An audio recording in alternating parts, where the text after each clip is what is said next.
ত্রয়োদশ জাতীয় সংসদের অধিবেশন বসছে আগামী ১২ মার্চ অথবা এর ২-১ দিন আগে। শনিবার রাতে বিএনপির স্থায়ী কমিটির সদস্য ও স্বরাষ্ট্রমন্ত্রী সালাউদ্দিন আহমেদ একথা জানান।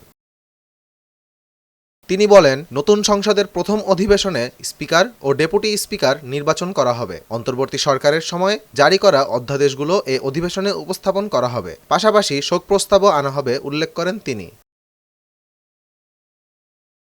ত্রয়োদশ জাতীয় সংসদে ইতিমধ্যে সংসদ নেতা হিসেবে বিএনপি চেয়ারম্যান তারেক রহমান এবং বিরোধী দলীয় নেতা হিসেবে জামায়াতে ইসলামীর আমির শফিকুর রহমান নির্বাচিত হয়েছেন।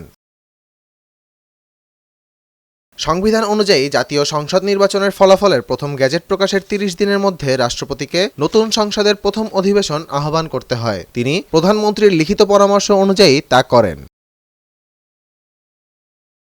উল্লেখ্য, গত ১২ ফেব্রুয়ারি সংসদ নির্বাচন ও গণভোট হয়েছে। সংসদ নির্বাচনে বিজয়ীদের গেজেট প্রকাশ হয় পরদিন। সেই হিসেবে ১৪ মার্চের মধ্যে সংসদের প্রথম অধিবেশন বসার বাধ্যবাধকতা রয়েছে। নতুন সংসদ সদস্যরা শপথ নিয়েছেন ১৭ ফেব্রুয়ারি।